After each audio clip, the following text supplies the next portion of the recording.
Hey guys, welcome back for another episode. So a while back, I bought some RSX seats and they've been just sitting in the garage, and now that I have some time for what's going on right now in the world, I've gone ahead and started fabricating these seats into the EK Civic, and I've already gotten the driver's seat pretty much bolted in, not final like with welding and everything and painting, but it is pretty much fabricated in there, and I'll show you what that looks like right here.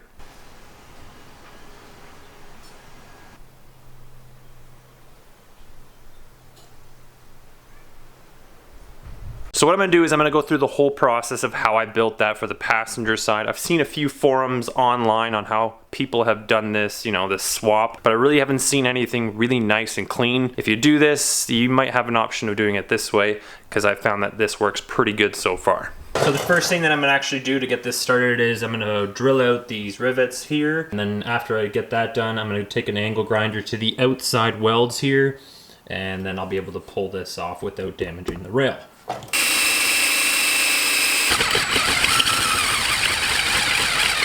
Highly suggest that you just keep that drill bit lubricated. I'm just using some 2-cycle oil that I have. Anything that you have that can keep that drill bit cool will extend the life of that drill bit and just make it a lot faster for you when you're working on it. So once you drill it far enough, that rivet should pop out on its own. If not, just punch it through with a hammer, but you'll know when you've gone far enough that you can go ahead and punch it. These short stitch welds, we're gonna remove them with an angle grinder. Do that with both sides, and then we're gonna pry it off.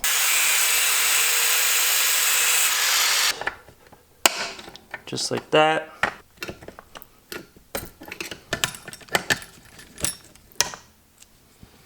That's one removed. Gonna do the same thing with this one back there, and then I'll clean the welds up here that were there so we can smoothen it out. Expose some metal as well so that we can go ahead in the future and weld those on. But for today, and what I'm gonna do in this video is just show you what I'm gonna do, basically all the way to the point of just needing to weld. So we're gonna utilize this hole down here on the bottom because the brackets won't work in these top holes. I picked myself up a 3/16 3-inch. It was originally 28 inches long when I've been cutting it down and using it, but 3/16 though.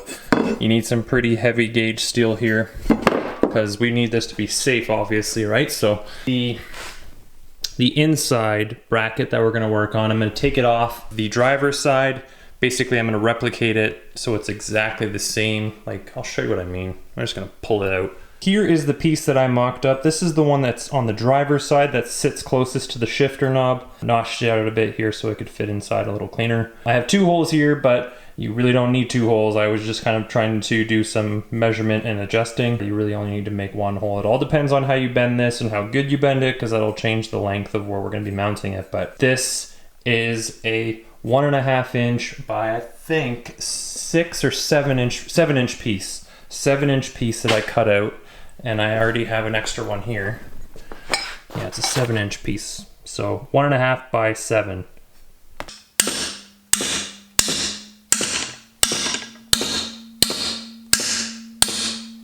Here are the 2 pieces. As long as you have them as close as you can, it's going to do the job. I tested the angle in here inside the car and it's working fine. I am going to go ahead now and just kind of grind off this outer edge so it's the same as this one, and we'll move on to the next step.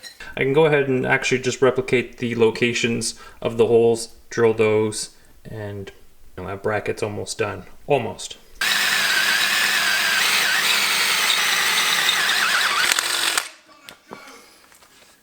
With the bracket now bent, holes drilled, I actually have to widen this hole a bit to accommodate a larger bolt that I have here.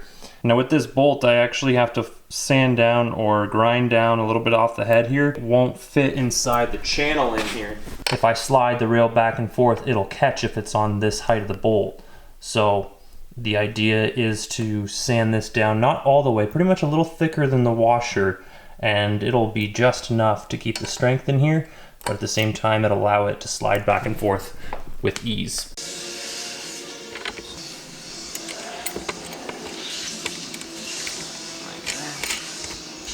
Okay, so there's that bolt head that I'm talking about. If I'm to adjust the rail backwards and forwards, it catches in there and it won't allow it to go any further back. So it's catching in there.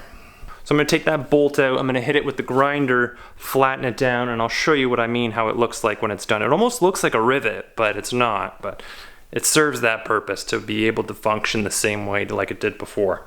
And that's how I grinded these guys down. This is the only way to get them working properly inside the rail. Okay, so pull the rail all the way up. Take your newly made bolt. Gotta use pliers for this. Down like that a bit.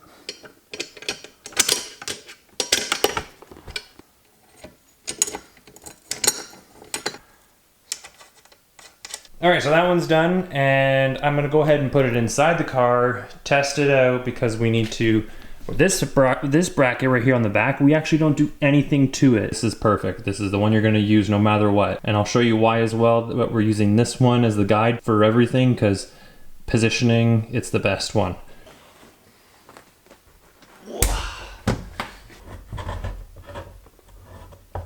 The reason why I'm using this bolt as my main bolt is because when I did the driver's side, the only way I could position that seat in the center of the steering wheel was to go by that hole. If I used this bracket here as a starting point, I would have been too close to the door, and on the steering wheel side, I would have been too close to the door, and I wouldn't have been positioned properly. So really, this bolt here is the first bolt that you should go by. The next bracket to work on is the rear one, which is closest to the door. You want to slide it as far forward as you can, so we are flush with the back end of the bracket. And then here you're gonna kind of play just a guessing game. We're gonna look where the bolt height is, and what I'm gonna do is actually cut this piece right here flat.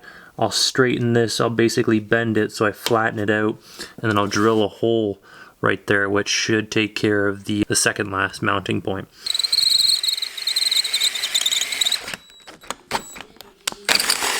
So when you got the seat in here like this, you don't have to take it out at this point. We can go ahead now and move on to this location right here. And having it in and pretty much bolted down allows us to get a much better feel and angle of which we have to make that second bracket. So this is the other piece that I got to fabricate. I got to obviously make this go on the opposite direction to accommodate the other side of the seat. This whole location is the one I'm going to be going by. And yeah. That's it. All right, so there's the next piece that I'm going to have to cut out, and yeah, that's the next step.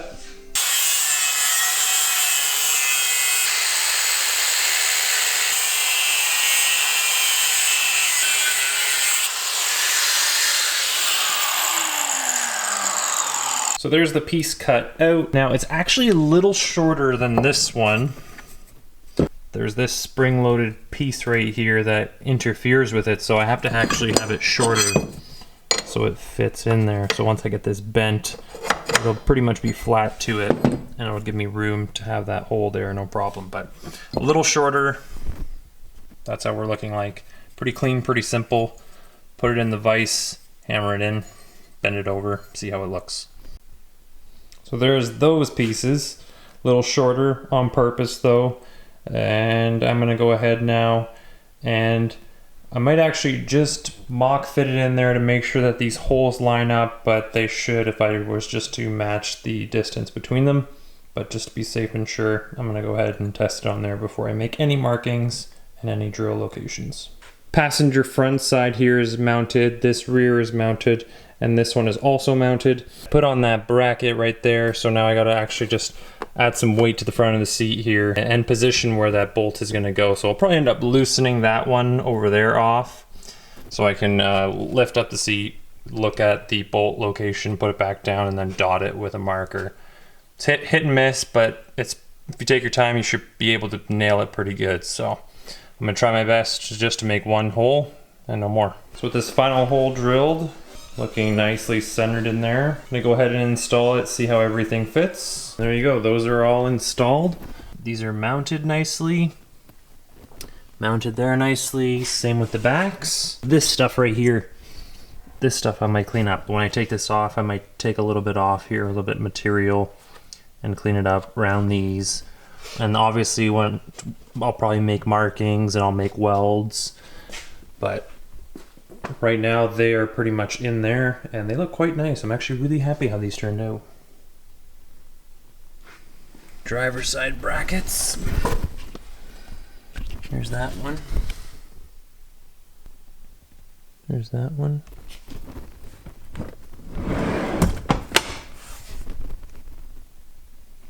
Back there, back there. Looks good, like works perfectly. Seat feels fine. Oops. Everything is in place, there's no movement. Obviously I have to change out the seat belts to the stock seat belts off my EK, but everything feels good. Nicely centered inside the steering wheel area.